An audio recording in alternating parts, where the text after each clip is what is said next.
Oui, bonjour tout le monde. Bienvenue à cette séance d'information sur le programme Sciences Impact. Je me présente, Guillaume Rousseau, je suis gestionnaire des partenariats sectoriels à Esplanade Québec. Et je suis en charge du programme Sciences Impact. Pour commencer, peut-être brièvement vous expliquer ce qu'il y a au programme aujourd'hui.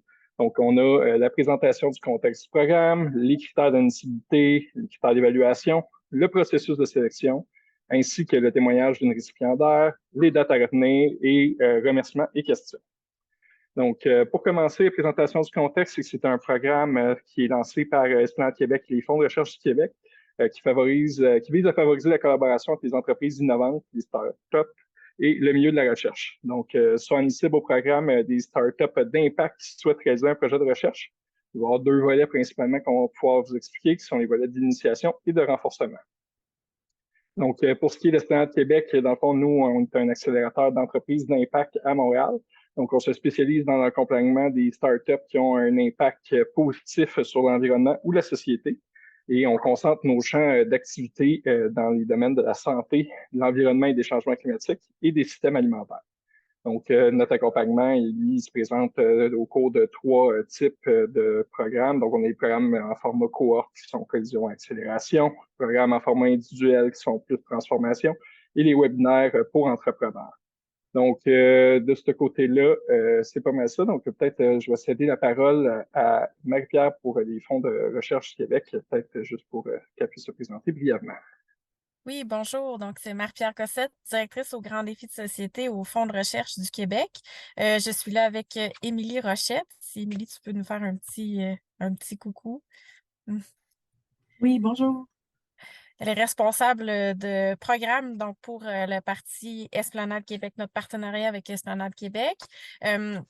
Donc, en gros, les fonds de recherche du Québec stimulent la recherche au Québec, bien évidemment, mais on a un grand défi de société qui s'appelle entrepreneuriat et créativité.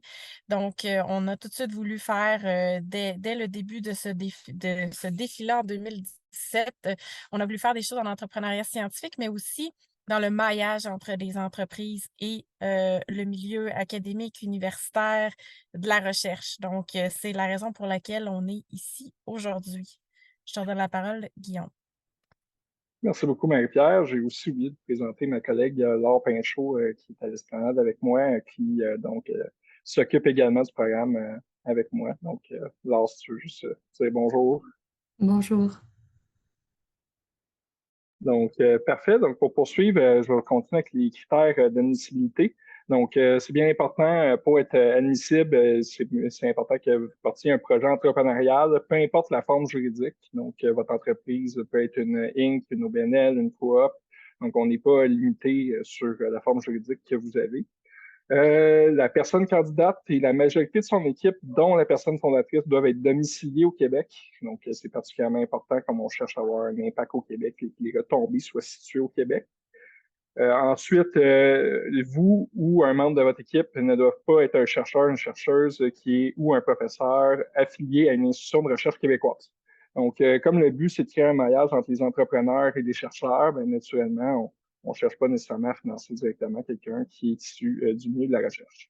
Les auxiliaires de recherche et les étudiants, eux, peuvent être acceptés si leur projet ne concerne pas une collaboration en recherche avec leur établissement d'affiliation actuel. C'est possible d'être admissible si vous êtes auxiliaire de recherche ou étudiant, mais ça va être juste bien important que votre projet ne porte pas sur un projet de recherche avec votre institution d'affiliation.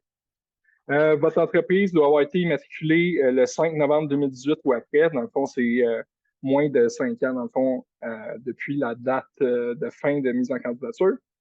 Ça, c'est pour s'assurer du caractère start-up de la chose. Et finalement, vous devez avoir été accompagné ou être actuellement accompagné par un accélérateur ou un incubateur entreprise pour un minimum de 10 heures dans un programme qui est doté d'un processus de sélection. On va vous demander, dans le cadre du formulaire, par exemple, une preuve de cet accompagnement-là. Si de ce côté-là, dans le fond, ça peut être n'importe quel document qui démontre que vous êtes accompagné en ce sens-là. Ensuite, pour les critères d'évaluation, il est à noter que le programme s'adresse à des projets qui proposent une solution innovante, efficiente et réaliste à un problème social ou environnemental. Ça, c'est basé sur notre définition d'entrepreneuriat d'impact. Donc, vous allez devoir en faire la démonstration dans votre candidature. Donc, naturellement, ça va être pris en considération lors de l'évaluation, l'impact qu'a votre projet. Ensuite, pour tomber dans les critères d'évaluation plus particulièrement, il y a la qualité, la faisabilité et la portée du projet de recherche qui comptent pour 20 des points. Donc, clarté, pertinence, portée des objectifs au regard des besoins en recherche, la composition anticipée de l'équipe et le rôle de chacun, là. La faisabilité et le réalisme livrable pour que les résultats de la recherche soient utiles à la startup au terme du projet. On précise naturellement que les objectifs doivent dépasser l'étude de marché ou l'analyse d'impact d'une solution entrepreneuriale. Donc, ça va être bien important que ça amène vraiment une recherche autre que simplement disons, une analyse de marché. C'est vraiment quelque chose qui est important pour nous.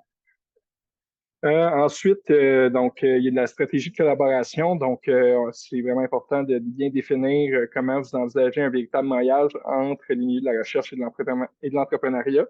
Donc, bien important de préciser votre plan d'élaboration et de suivi du projet avec le ou la partenaire de recherche et le plan d'intégration du projet de recherche dans les activités de l'entreprise, incluant les ressources qui vont y être dédiées au sein même de votre entreprise. Ensuite, on a la portée des retombées anticipées, donc les retombées ou livrables potentiels dans le cadre de ce partenariat. Donc, les retombées peuvent être scientifiques, sociales, économiques, technologiques, environnementales, etc. En lien, naturellement, ces retombées doivent être en lien avec la problématique et pour l'essor du projet entrepreneurial. Ils doivent avoir un effet stimulant sur la recherche au Québec et il doit procurer des bénéfices pour les milieux utilisateurs et pour le Québec. Donc, ça va être bien important. Il y a une question dans le formulaire qui porte là-dessus de bien préciser comment votre projet peut avoir un impact à ces différents niveaux. Finalement, on a un dernier critère qui est différent dépendamment du volet sur lequel vous appliquez. Donc, le premier volet, c'est le volet initiation. C'est un volet pour lequel vous êtes admissible si vous n'avez jamais fait de projet de recherche avec votre startup. Donc, si c'est votre premier projet de recherche, c'est vraiment le volet qui s'adresse à vous. Donc, dans ce cas-ci, le quatrième critère qui se rajoute d'évaluation, c'est le potentiel d'initiation à la recherche de la personne qui est candidate. Donc, la motivation, l'expérience et l'expertise qui est transférable à un projet de collaboratif scientifique. Le niveau de familiarité avec la recherche. Ensuite, l'autre volet qui est le volet renforcement, ça c'est si votre startup a déjà effectué un projet de recherche par le passé, que vous cherchez à en faire maintenant un deuxième ou à bonifier un peu déjà vos connaissances du milieu de la recherche. Donc, vous allez devoir faire la démonstration du potentiel de consolidation d'innovation par la recherche pour l'entreprise. Donc, là-dedans, vous allez avoir précisé l'expérience dans l'élaboration de projets de recherche, faire la démonstration de la complémentarité du projet avec des démarches de recherche antérieures et le potentiel d'innovation par la recherche à long terme dans l'entreprise. Donc, ensuite, le processus de sélection, lui, il va se dérouler en deux grandes phases. Donc, une phase de présélection sur dossier. Donc, c'est une première sélection qui va être effectuée uniquement basée sur les dossiers de candidature. Donc, les dossiers vont être analysés par un jury indépendant qui est issu du milieu de l'entrepreneuriat et de la recherche, selon les critères d'admissibilité et les critères de sélection. Donc, ensuite, ça va être une phase de sélection sur pitch. Donc, à la présélection, il va y avoir environ 25 projets qui vont être retenus pour chacun des volets. Ces personnes-là vont être invitées à présenter leur projet lors d'un pitch devant le jury indépendant. Et donc, ça va être une occasion, disons, de faire votre pitch en quelques minutes, suivi d'une période de questions-réponses avec le jury. Puis après ça, les jurys vont pouvoir sélectionner 30 lauréats des bourses, normalement 15 par volet. Donc, on serait rendu au point de témoignage d'une réussite similaire. Donc, on a Chantal Abernathy d'Isidro-Protec qui est ici avec nous aujourd'hui. Donc, Chantal, bienvenue. Si tu veux bien t'adresser aux gens pour parler de ton expérience, comme tu as eu droit à la bourse du programme Sciences Impact l'année passée. Oui, bien, merci Guillaume de m'avoir invité. D'ailleurs, je trouve que ces bourses-là, c'est vraiment propulsant là, pour les entreprises. Là. Je n'hésite pas de postuler, c'est vraiment intéressant. En fait, moi, je l'ai eu 2 fois en plus, parce que j'ai eu 2 projets d'affaires. Donc, j'ai touché aux 2 volets. Le volet 1, je l'avais eu avec Initiation à la recherche avec Ériblière, qui est mon projet dans le domaine du plastique, où on transforme des tubulures d'érablière du Québec et des fibres d'ensilage en boyaux d'irrigation. Et j'étais au tout début de mon projet à ce moment-là. Donc, j'étais vraiment à la phase initiation. J'avais pas travaillé avec des centres de recherche encore. Donc, j'ai pu postuler, on l'a obtenu, ce qui nous a permis, avec le 10 000 tu nous demandais de témoigner de qu'est-ce qu'on peut faire avec la bourse. Ben, nous, ça nous a permis, en complémentarité avec le CTTEI, d'aller chercher Qualia pour faire la formulation plastique des composants, des deux types de plastique en matière résiduelle pour faire nos boyaux. Donc, ça a été vraiment du concret. Ça nous a permis, en l'espace d'1 an, de commercialiser un produit, de le tester. On a même fait un socio-financement par la suite. Fait que c'est vraiment, moi, je vous le dis, là, Dubois Agri-Innovation, qui est notre distributeur, quand je suis allée les voir 1 an, au début du projet, 1 an plus tard, de me voir arriver qu'un produit testé en laboratoire, validé sur le terrain avec les usagers, il était vraiment impressionné de la rapidité. Fait que je tiens à dire que Esplanade puis le Fonds de recherche du Québec, c'est vraiment ça nous propulse rapidement dans l'action pour valider nos MVP, tester le tout, puis arriver crédible sur les marchés pour les distribuer. Fait que ça, c'est mon premier témoignage pour le volet initiation à la recherche. Je vous invite dès maintenant à trouver le CCTT qui vous convient par rapport à votre projet pour voir vraiment les avancées scientifiques que vous pouvez faire parce que chaque centres collégiaux de transfert de technologie sont affiliés à des cégeps, ça le dit, ont une spécialité. Puis il y a Synchronex qui existe, qui a des agents qui peuvent vous dire pour votre projet, c'est quel centre de recherche avec qui vous pouvez travailler. Ils sont ultra, ultra efficaces. Dans le fond, pour Isoprotec, je ne sais pas si je peux partager mon écran. Je voudrais montrer un exemple de pitch. Puis, je veux vous montrer vraiment du concret. Là, où il voulait que je vous parle de Guillaume, de comment bien préparer, dans le fond, à quantifier sa demande et tout ça. Donc, je vais vous montrer la présentation que moi, j'avais faite. Vous voyez mon écran. Bon, dans le fond, le projet de recherche que j'ai déposé, que j'ai eu la bourse, c'est le projet RALIA. C'est ça, rallier pour valoriser nos déchets. J'avais déjà eu la chance de faire un projet de recherche avec Polytechnique en amont. Dans le fond, moi, je fais des sacs thermiques issus de l'économie circulaire où on valorise des bâches, comme on voit à l'écran ici, qui viennent de conteneurs maritimes. C'est l'équivalent de 9 piscines olympiques. Fait qu'il faut toujours bien quantifier les matières résiduelles ou les intrants qu'on utilise dans notre projet, puis l'impact environnemental et social qui pourrait en découler.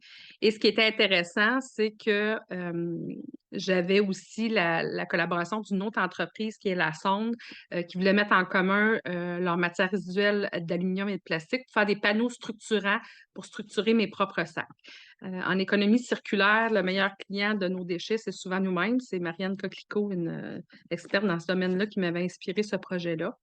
Donc, l'idée, c'était de se rassembler avec nos matières pour en faire des sacs thermiques pour la livraison de repas. Fait que vous voyez mon pitch, j'ai vraiment quantifié la problématique. J'ai 8000 bâches isothermes enfouies chaque année qui représentent 9 piscines olympiques de matières résiduelles qui est égal à 1 million de kilogrammes de GES par an sur Montréal. Et je rajoute 150 tonnes de déchets industriels par an à Rougemont avec la sonde. Fait que vous voyez, j'ai vraiment cadré la problématique de revalorisation.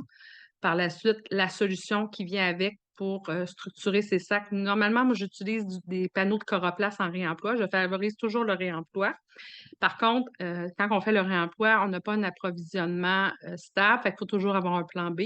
Et ces panneaux composites-là sont le plan B. Par la suite, c'est ça, j'explique la chaîne de valorisation qui vient avec dans l'économie circulaire. Moi, c'est le domaine dans lequel je suis. Puis, il faut toujours bien identifier nos objectifs de recherche. Fait que moi, je suis en train de le faire actuellement, j'ai comme objectif de caractériser les déchets autant de mon côté que du côté de mon partenaire, de créer une formulation de matériaux composites avec nos déchets pour vraiment répondre aux critères de structure de mes sacs et en plus bonifier le volet thermique et fabriquer ces fameux panneaux structurants-là. Ce qui est intéressant, c'est que je fais affaire avec plusieurs centres de recherche parce que j'ai autant le CTTEI de écologie industrielle de Sorel-Tracy que Qualia dans le plastique, parce qu'il y a du plastique à travers nos matériaux, que CDCQ qui est en matériaux composites du côté du CCTT de Saint-Jérôme. Ce qui est intéressant, c'est que des fois, votre projet, il peut rallier aussi, comme le projet RALIA, différents CCTT. Fait que c'est là que la magie s'opère parce que chacun est complémentaire puis ils peuvent amener votre projet un peu plus loin. Fait que je vous invite à identifier ces gens-là dès le début. Puis prendre le temps de bien expliquer, caractériser. Moi, j'ai un produit et un service parce que dans le fond, mon produit, c'est une glacière recyclée que j'ai besoin d'avoir des panneaux structurants pour le faire, mais je veux qu'elle soit pliable et empilable, modulable. Et pour faire ça, il faut que je sois capable de nettoyer mon sac. Fait qu'il faut que je m'assure qu'il résiste à des températures de nettoyage, à l'usure. Fait que le groupe CTT Textile est un autre centre de recherche qui va aller vérifier nos critères là-dessus. Et on vise de nettoyer des sacs plus de 400 fois, comme les fermes Loufa le font déjà actuellement. Donc, arrivez avec vos potentiels de marché si vous les avez, quantifiez le plus possible, c'est qui votre clientèle cible, c'est quoi votre modèle d'affaires. Dans mon cas, moi, c'est 6 millions de sacs au Québec ou 150 millions de sacs au Canada. C'est sûr, je n'ai pas la capacité de production, mais c'est un potentiel de marché pour remplacer les boîtes thermiques à usage unique par notre sac recyclé et réutilisable. Ma clientèle cible, c'est des distributeurs alimentaires, des 3PL, des traiteurs, des livreurs de repas congelés. Et ça pourrait être aussi des repas chauds pour les traiteurs. Et le modèle d'affaires serait en B2B manufacturier. Fait que ça, c'est le modèle que je vise. J'ai exprimé mon niveau de maturité technologique. Ça, c'est important que vous alliez l'évaluer. Il y a des échelles qui existent. Là, si vous mettez dans Google, vous allez toutes les voir. Moi, celle-là, je l'ai faite pour le volet 2, renforcement de l'innovation par la recherche. C'est que j'avais déjà fait un incubateur pour ce cas-là qui n'était pas Esplanade. Esplanade, je l'avais fait pour Éribière, mais j'avais fait Startup Montréal Inc., qui m'a permis de passer de l'idée à l'action, de faire mes premiers prototypes, d'aller valider le tout. Puis ensuite, j'ai été en technologie propre avec le fonds EcoLeader aussi pour pouvoir développer le système de nettoyage qui est le service qui permet de rendre ma solution viable. J'ai mis les différents concours que j'ai postulés. Malheureusement, je n'ai pas eu le CITEC, mais là, on est avec Recyc Québec. On va avoir la réponse la semaine prochaine. Je pense que je l'ai, 100 000. Fait qu'on on va pouvoir aller chercher ça. Et de tout montrer aussi des prochaines étapes qui s'en viennent pour passer d'un niveau de maturité de 7 à 9 dans mon cas avec cette bourse-là. Par la suite, j'ai mis tous les gens mobilisés autour de mon projet. C'est important qu'on voit que vous êtes entourés, accompagnés, que vous avez trouvé les partenaires avec lesquels travailler. Dans mon cas, c'est 27 ressources dédiées à mon projet. Fait que c'est quand même à différents niveaux, autant de la recherche que des consultants, que des centres de recherche, que des étudiants, que de l'industrie. Fait que ça donne une crédibilité à votre projet. Puis les retombées, on le disait tout à l'heure, hein, moi, c'est des retombées réelles. En ce moment, il y a la responsabilité élargie des producteurs de Recyc Québec qui est réglementée au niveau du plastique. L'aluminium aussi fait partie. Donc, je réponds à une réelle problématique de l'industrie de revalorisation des matières. Et ça permet aux chercheurs de m'accompagner, d'aller plus loin dans l'innovation, puis d'avoir une réelle différence en technologie propre, puis en développement durable. Puis les usagers, ça leur permet d'avoir accès à une solution optimisée, éco-responsable. L'utilisation de la bourse, qu'est-ce que vous allez faire avec? Dans mon cas, il y avait un prototype qui avait été fait, donc c'était de pouvoir réaliser ce prototype-là puis de tester la conformité de mon sac suite au lavage, au nettoyage, sa durée de vie, sa résistance, son imperméabilité, etc., tous les paramètres. Fait que c'était ça, ma présentation. Donc là, l'idée, c'est d'échanger, c'est des questions, mais je vous encourage fortement à utiliser ce bel outil-là de ces bourses-là. Moi, ça m'a propulsé dans mes 2 projets rapidement. Merci beaucoup, Chantal. Dans le fond, on va peut-être juste conclure. Après ça, on pourra passer à la période de Oui. questions. Il n'en reste pas gros, mais après ça, on va pouvoir répondre à toutes vos questions. Donc, il restait les dates à retenir. Donc, simplement vous rappeler, dans le fond, que vous avez jusqu'au 5 novembre pour appliquer. Donc, marquez bien cette date à votre calendrier pour ne pas passer tout droit. La séance d'information, c'était aujourd'hui. La semaine prochaine, il va y avoir un webinaire pour un projet de recherche efficace, donc qui va être présenté par nos partenaires des fonds de recherche du Québec, qui vont pouvoir vous donner, disons, des bons détails sur comment bien monter un projet de recherche. Ça va être très utile pour vous qui souhaitez appliquer.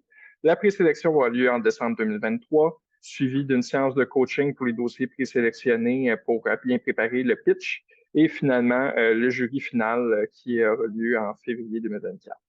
Donc, voilà pour les dates à retenir. Pour le webinaire, comme je vous disais, ça va avoir lieu le 18 octobre de 12h30 à 13h30. Le lien Zoom pour vous connecter vous sera envoyé par courriel si vous vous inscrivez. Il suffit d'aller sur notre site Internet sur la page du programme Sciences Impact pour pouvoir vous inscrire au webinaire. Donc, c'est un webinaire qui, justement, comme je disais, qui va pouvoir vous aider à clarifier votre problématique et vos besoins de recherche et trouver des astuces pour approcher les chercheurs ou chercheuses et anticiper les retombées d'innovation par la recherche. Puis, ça va être encore une fois un webinaire qui aura lieu en ligne. Donc, voilà pour les dates à retenir. Donc, on serait rendu à la période de questions-réponses. Donc, j'ai eu quelques, je pense, Marie-Pierre, est-ce que tu voulais prendre la parole? Ah, t'es bon. Oui, je savais pas comment interrompre. Je voulais juste préciser que le webinaire est vraiment pour le volet initiation. Là. Si vous êtes quelqu'un qui en avait déjà fait, je pense que vous allez peut-être entendre beaucoup de redondance avec ce que vous savez déjà. Vous êtes les bienvenus, mais c'est vraiment pour le volet initiation. Là. On va le faire de cette façon-là. Yes. Bon, ben, excellent. Ben, merci de la précision. En effet, si vous êtes rendu à l'étape d'initiation à la recherche, c'est probablement très pertinent d'assister à ce webinaire. Donc, juste pour simplement revenir sur deux questions qui nous ont été posées dans le chat au courant de la présentation. Est-ce que c'est obligatoire de faire affaire avec un CTT ou un chercheur universitaire, c'est correct? Donc, oui, un chercheur universitaire, c'est correct. L'important, c'est qu'il faut que votre chercheur soit affilié à une institution qui est reconnue par les fonds de recherche du Québec. Donc, de ce côté-là, c'est vraiment l'élément qui est important. Autrement, c'est pas obligé d'être avec un CCTT, même si souvent, effectivement, les projets passent par la voie des CCTT. Également, on me demandait si l'impact environnemental seulement compte, mais est-ce que l'impact social aussi? Oui, l'impact social, ça compte, c'est tout à fait admissible. Donc, vous pouvez préciser de ce côté-là, c'est sûr que ça va être pris en compte par le jury. Donc, on pourrait peut-être ouvrir pour la période de questions-réponses. Donc, simplement levez votre main si vous avez une question et on va pouvoir vous céder la parole.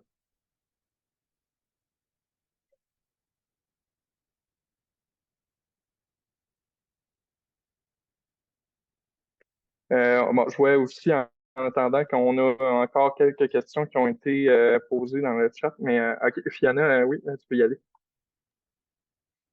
Tu es sur muet. Pardon, désolée. Bonjour. Je voulais juste Bonjour. valider, donc j'ai bien vu que c'était possible pour les étudiants si on ne propose pas un projet dans notre institution, mais je voulais juste valider que c'est bon pour les étudiants qui sont au 3e cycle.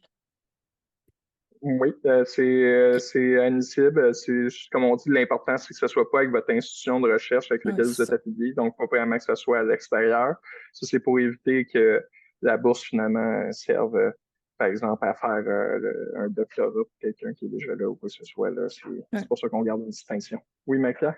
Parfait, Et on merci. accepte, c'est ça, on accepte les titulaires, les étudiants qui veulent créer des nouveaux liens. Donc, l'idée, c'est que c'est un programme de maillage. Si vous êtes capable de démontrer que c'est un lien qui n'a pas été exploré encore, que c'est important pour vous, que ça va vous permettre, ça va être levier, quelque chose que vous ne pouvez pas faire dans votre labo en ce moment, ça va. Donc, c'est à vous de voir comment vous voulez amener ça au jury.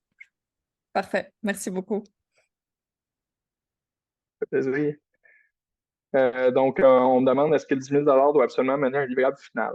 Donc, parce qu'en santé, effectivement, on comprend que les projets de recherche, souvent, ne se limitent pas à 10 000 donc, ça va être important qu'il y ait effectivement un livrable, mais ça peut être une étape dans le projet. Donc, ça va être juste bien important de quand même, il va y avoir une reddition de compte qui vont être demander en lien avec la bourse, à savoir, OK, qu'est-ce que ça a permis comme travaux, etc.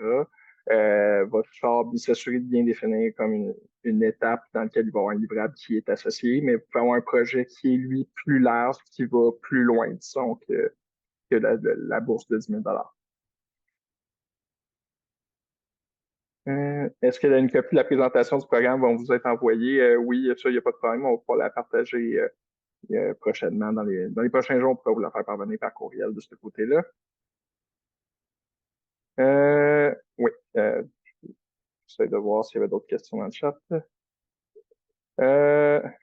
Non, effectivement, pas besoin de trouver de chercheur avant la présentation de votre dossier, mais simplement d'explorer, disons, les différentes possibilités de ce côté-là. Oui, Maude. Ah, bah, c'est un peu redondant, bonjour. C'est un peu redondant avec la question qui vient d'être posée. Est-ce qu'il faut avoir un devis du coup du projet de la recherche ou du livrable? Par exemple, on ne sait pas trop si ça coûterait 50 ou 100 ou 5000. C'est plus une idée d'ordre de grandeur auquel la recherche. Non, c'est pas nécessaire d'en avoir un. C'est sûr que plus vous allez chercher d'informations, des fois, plus ça vous aide à bien monter votre dossier de recherche de ce côté-là. Mais non, c'est pas quelque chose qui est nécessaire. Ceci étant dit, quand une fois que la bourse est émise, c'est qu'on vous envoie la lettre d'octroi, avant de vous remettre le montant, on va vous demander d'avoir une entente signée avec le chercheur avec qui vous allez faire affaire, simplement pour bien spécifier que déjà le projet se met en branle. Oui, Ok, Je merci. pense que c'est intéressant aussi d'avoir une ordre de grandeur pour que vous soyez capable de démontrer aussi au jury que même si le 10 000, c'est pas assez, par exemple, ou c'est plus, qu'est-ce qui arrive avec le reste? Comment est-ce que vous allez faire en sorte que vous avez la capacité d'aller jusqu'à votre livrable? Puis c'est peut-être là justement l'idée de se dire, ben, peut-être que je dois présenter un livrable différent. Puis c'est toujours bien d'avoir un livrable parce que quand vous allez discuter avec le partenaire de recherche, même si c'est un état de situation, d'explorer jusqu'à un certain niveau qu'est-ce qui se fait ou comparer des modèles ou même si c'est ça, d'être très, très précis, ça va vous aider par la suite pour votre collaboration, puis ça va être apprécié du jury. Merci. Puis on pose la question aussi, est-ce que le chercheur doit être déjà identifié? Je comprends surtout si c'est pour le volet initiation qu'on n'a peut-être pas nécessairement un chercheur d'identifié ou une chercheuse d'identifiée. Ça ne vous empêche pas d'appliquer. C'est sûr que si vous avez du moins pressenti quelqu'un, possiblement que la personne n'a pas répondu parce que, bon, tout le monde est occupé puis ça n'a juste pas fonctionné. Les 2 semaines, vous n'avez pas été chanceux quand vous avez prévu rejoindre le chercheur. Donc, ça ne vous pénalise pas, mais c'est certain que plus le jury est capable de se projeter dans votre projet pour le comprendre, mieux c'est. Donc, même juste de mentionner quelqu'un que vous avez anticipé, ça peut aider. Parfait. Mais sinon aussi, on a reçu 2 autres questions. Est-ce que c'est possible de séparer la bourse entre 2 institutions de recherche? Oui, de ce côté-là, il n'y a pas de limitation. Tant aussi longtemps que ça traite du projet que vous avez déposé dans le cadre d'appel à la candidature, il n'y aura pas de problème de ce côté-là. Également, est-ce qu'on pourra bénéficier d'un accompagnement coaching pour le montage du projet dossier de recherche?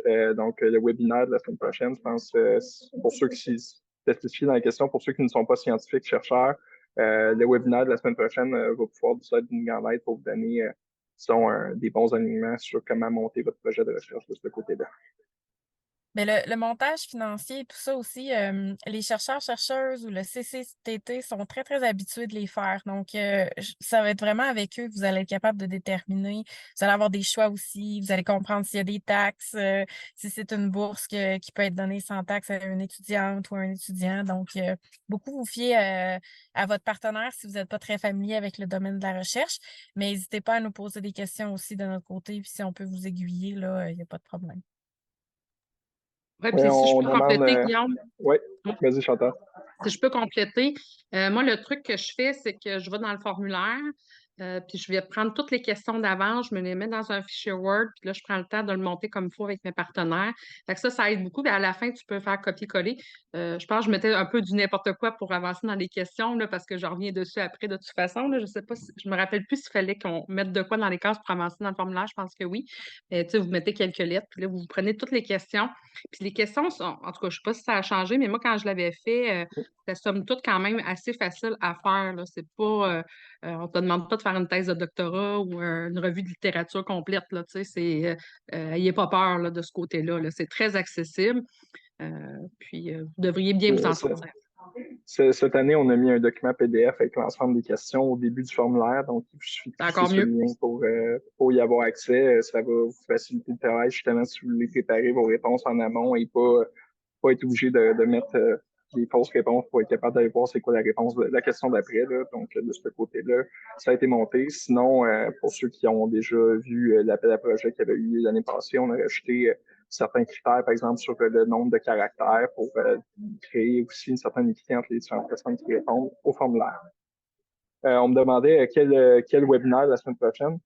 Donc, c'est le webinaire qui va être donné par les fonds de recherche du Québec, donc en partenariat avec l'Esplanade. Donc, c'est un webinaire recette pour un projet de recherche, je pense. Donc, le titre de mémoire, donc ça aura lieu le mercredi le 18 à 12h30. vous pouvez vous inscrire sur la page du programme sur le site internet de l'Esplanade pour le webinaire. Puis vous allez recevoir le lien pour vous connecter la semaine prochaine. Je ne sais pas on pose si une question. Laure pourrait avoir le lien directement dans le chat, si jamais il est proche, là. Mais sinon, pas de problème. Sinon, moi, je voulais Katia qui demande, je suis chercheuse en neurosciences, mais mon projet est en agriculture. Juste à être certaine, puis peut-être tu peux prendre la parole si tu veux, là. Mais est-ce que c'est un projet entrepreneurial? Parce que, tu sais, on est vraiment à essayer de faire le maillage entre le monde entrepreneurial et le monde universitaire. Si tout se passe dans le monde universitaire, donc c'est entrepreneurial, j'ai un oui. OK, ben oui, mais peut-être vérifier avec nous juste pour être sûr de ne pas travailler pour rien. Katia, si tu peux, on va te mettre notre courriel. Voilà, on a aussi la page du programme pour s'inscrire et tout ça. Donc, Katia, peut-être juste parler avec nous pour être certain, parce que je ne voudrais pas te faire remplir un formulaire pour rien. Excellent. Ben, merci. Fait que tu n'hésites pas, tu peux nous contacter. Il n'y aura pas de problème. On pourra te mettre en contact et regarder avec toi si tout est correct. Donc, on me dit, on ne trouve pas le document PDF avec les questions. Dans le fond, il se trouve à être au début du formulaire, si je ne me trompe pas. Laure, c'est ça, ouais, c'est ça, c'est pas sur la page du programme directement. Vous devez cliquer sur le formulaire en question. La première page va mettre un lien pour télécharger le PDF. Donc, c'est là que vous allez pouvoir le trouver. Et si je peux renchérir, là, si vous avez mis un maximum de caractères, ça, je trouve ça toujours intéressant. Si vous voulez vous distinguer, là, mettez le maximum de caractères. Moi, c'est toujours le secret dans les demandes. Si tu mets juste 2 lignes, puis faut que puis tu mets pas du contenu pas de qualité, là, mais essayez de mettre du contenu de qualité, remplissez toutes les cases, puis allez vérifier votre nombre de mots dans Word, on peut le voir là, dans Statistiques. C'est toujours un must là, de mettre du contenu pertinent. Tout à fait. Plus vous mettez de contenu, plus c'est précis, plus les membres du jury ont de chance de trouver votre projet intéressant, si c'est définitif. Donc, excellent commentaire, Chantal. Mathieu? Oui, c'est possible de séparer la bourse entre 2 institutions de recherche? Oui, ça, il n'y a pas de problème. Comme je disais, dans le fond, l'important, c'est juste de s'assurer que ça traite bien le projet que vous avez déposé. Donc, ça ne peut pas nécessairement être 2 projets séparés. Il faut que votre projet global reste le même. Mais oui, il n'y a pas de problème. Vous pouvez séparer entre 2 institutions de recherche. Comme tu disais, je pense ton exemple, c'était intelligence artificielle et neurosciences, je pense, quelque chose d'autre. Mais tu sais, il n'y a pas de problème. On comprend des fois que ça a besoin d'expertise qui sont complémentaires. Ça, il n'y a pas de problème. J'ai une autre question. Est-ce que on se demande si on doit appliquer dans le volet 1 ou 2, là, initiation ou je ne sais plus c'est quoi l'autre nom? Non, forcément, oui. Donc, parce que on a débuté un projet de recherche en intelligence artificielle sur autre chose. Puis là, on va faire une recherche, on souhaite faire une recherche sur des aspects de santé. Où est-ce que là, il y a du clinique et de l'intelligence artificielle. On a débuté l'autre projet de recherche, mais on n'a pas encore de résultats ou etc. Puis c'est dans un autre domaine d'application. Donc, est-ce que ça veut dire qu'on a une expérience de recherche ou pas? En fait, le volet 1, il est fait pour que si tu n'as pas d'expérience de recherche, tu as un plus grand potentiel de te faire initier. Donc, tu as plus de points. L'idée, c'est vraiment qu'on soit capable d'avoir les gens qui en font pour la première fois, qui font leur premier pas. Tu sais, de retourner lire un peu la définition du volet. Vous allez voir, on essaie d'être un peu plus narratif pour vous aider à prendre votre décision. Si vous en avez déjà fait, puis que vous êtes capable de vous baser sur cette expérience-là, c'est vraiment le volet 2. Donc, c'est un peu ça l'idée. Je m'attends à ce que dans le volet 1, les personnes aient pas nécessairement les mots exacts pour parler d'une question de recherche, n'aient pas nécessairement tous les plans, mais c'est pas grave parce qu'on veut voir le potentiel de se faire initier puis de faire de la recherche pour la première fois avec un partenaire de recherche. Comme on est des technologues, l'intelligence artificielle, c'était assez clair, mais l'aspect clinique, effectivement, on va avoir un très beginner.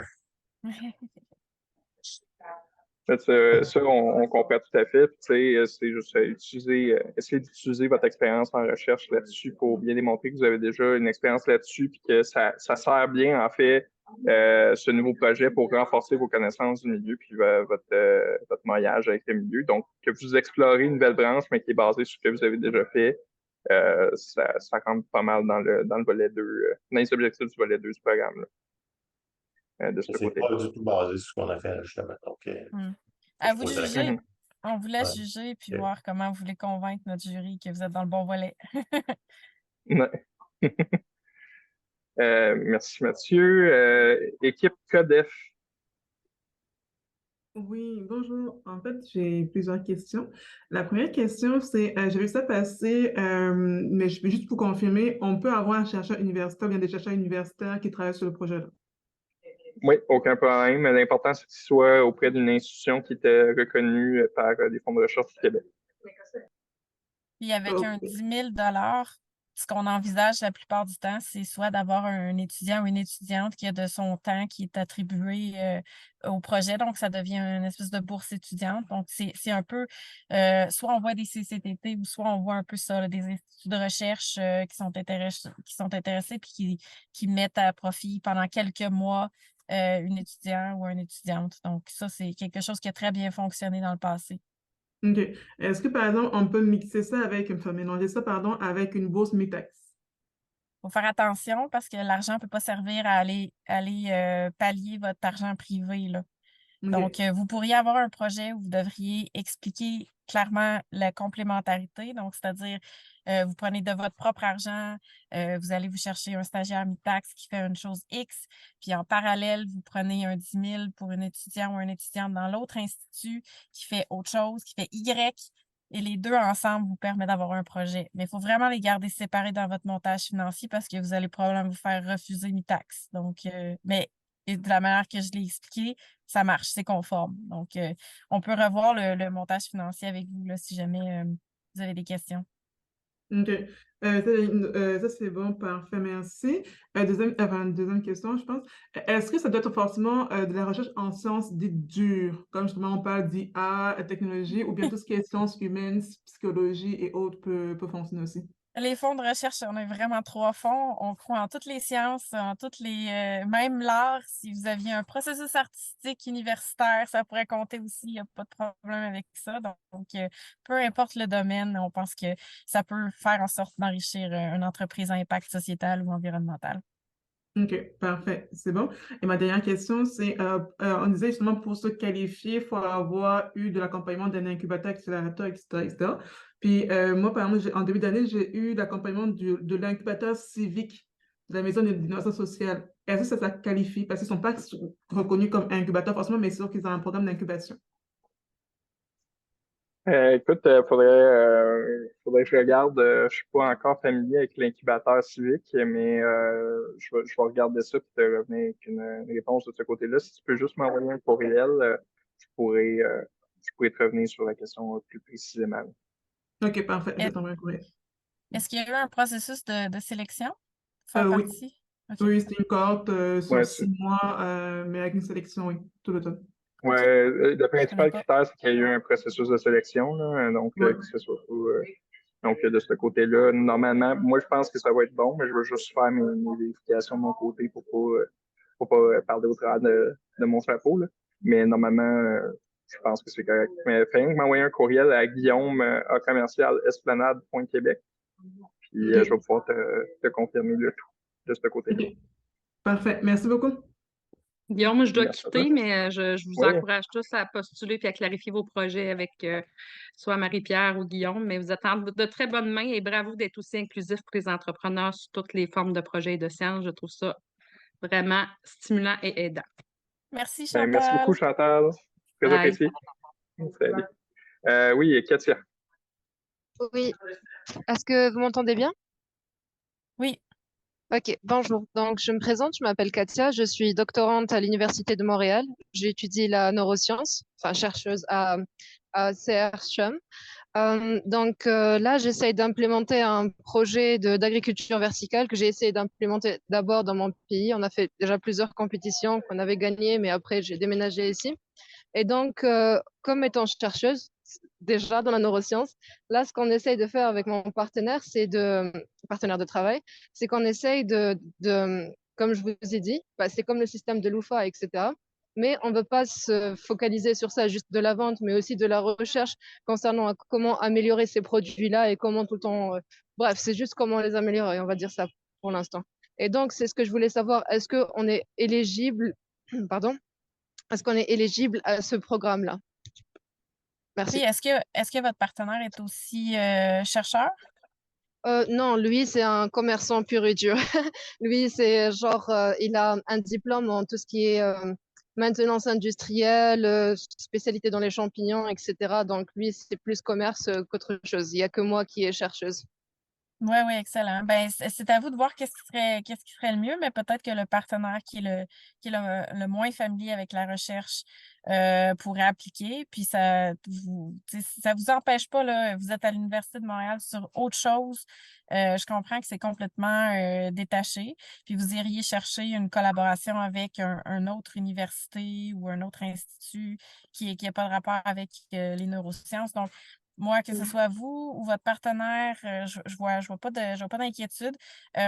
J'imagine qu'à ce moment-là, vous seriez probablement plutôt dans le volet 2, par contre, parce que si vous avez une expérience, là, en soi, l'entreprise est très familier. Vous avez tout ce qu'il faut à l'interne pour aller vous chercher un beau projet. C'est juste que vous allez passer à la sphère entrepreneuriale, puis vous voulez garder vos liens avec la recherche. Donc, ça rentre dans l'esprit du programme. Donc, moi, j'irai autour de ça. Bien sûr, je vous laisse juger de comment vous voulez séduire notre jury. D'accord, donc vous voulez dire plus sur le deuxième aspect, mais bon, il y a juste un petit bémol, c'est que mon partenaire n'est pas encore au Canada. Genre, il est avec ses démarches, donc il n'y a que Ben, moi ça qui est va, c'est bon. étudiante. Oui, oui, je comprends. Donc, si c'est vous qui appliquez, là, il n'y a pas de problème. En autant de bien faire valoir que c'est dans autre chose là, que ce que vous étudiez. Donc, D'accord, ça merci. devient des compétences scientifiques au sein de votre entreprise. Puis ça, c'est correct, mais je pense que le volet 2 est vraiment le volet qui conviendrait le mieux, là. Pourquoi? Parce que, par exemple, en étant dans la neuroscience, on a étudié pendant plus de 5 ans là, tout ce qui était enfin, tout ce qui est botanique, etc. Donc, pourquoi c'est plus le deuxième du moment qu'on a déjà étudié sur les plantes? Ah, parce que le volet 1 est fait pour les gens qui sont non familiers avec la recherche. Donc, ils ne connaissent pas Ah, du tout la recherche. Et le volet 2, c'est renforcement. Oui. merci. Ok, merci. Super. Donc, ce que je dois faire, c'est m'inscrire dans le volet 2, c'est ça? C'est ma recommandation, mais prenez le temps de regarder les deux, tout ce qui est écrit sur le programme, puis c'est à vous de faire la décision, là, bien sûr. D'accord, merci. J'apprécie votre perspective. Merci beaucoup. Sinon, je vois que Maud, tu avais une question dans le chat. Faut-il travailler à temps plein sur notre projet entrepreneurial pour être admissible? Non, ce n'est pas un critère. Donc, de ce côté-là, il n'y a pas de problème. Vous êtes admissible même si vous ne travaillez pas à temps plein sur le projet. Ceci étant dit, c'est sûr que quand on parle des ressources qui vont être mises par l'entreprise, ça va être bien important de bien expliquer ce qui va être mis comme ressources à l'interne pour bien assurer le succès du projet là, de ce côté-là. Oui, équipe Codef. Ah oui, j'ai oublié mon nom, ça va, c'est Annick, mais je dois changer. Mais une dernière question, en fait, c'est, on parlait justement de montage financier tantôt, et est-ce qu'il doit avoir un apport de l'entreprise, enfin, que ce soit OBNL, etc., qui porte au projet, ou bien l'aide couvrait 100%? Dans le fond, la bourse peut être 100% de la valeur du projet. Il n'y a aucun problème de ce côté-là pour nous. Ceci étant dit, c'est à vous de voir si votre projet nécessite plus de fonds que la bourse que nous, on vous donne. Donc, c'est vraiment à vous de regarder ça de votre côté. Mais sinon, non, il n'y a pas une exigence qu'il y ait un levier de fonds privés pour bénéficier de la bourse. OK, merci. Non, ma mention était juste vraiment mi-taxe, qui, eux, ont l'exigence que 25% minimum viennent des fonds privés. Donc, on ne peut pas vous donner un 10 000 qui ensuite vous prenez tel quel et vous envoyez vers mi-taxe. Par contre, si en vous donnant 10 000, vous libérez une ressource à l'interne ou quelque chose comme ça, puis que vous êtes capable de dire, bon, ben ça, c'est mon 25% privé, puis que c'est deux projets séparés, donc c'est pas le même projet FRQ parce que vous pouvez pas double financer un même projet. Donc, en respectant ces 2 points-là, vous êtes conforme.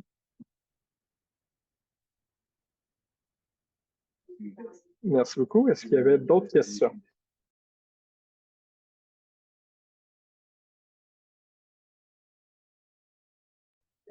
Non, ben merci beaucoup tout le monde. Donc, simplement pour vous rappeler le webinaire qui aura lieu la semaine prochaine, qui va être donné par les FRQ, si vous souhaitez appliquer sur le volet 1, ça va être très pertinent pour vous. Donc, n'hésitez pas à aller voir la page du programme sur le site Internet d'Esplanade Québec pour vous inscrire. Donc, on va être très heureux de vous y voir en grand nombre. Sinon, si vous avez toutes questions, n'hésitez pas à m'écrire à Guillaume à esplanade.québec. Ça va me faire plaisir de répondre à vos questions puis de vous accompagner le mieux possible. Puis merci beaucoup. Sinon, bonne démarche.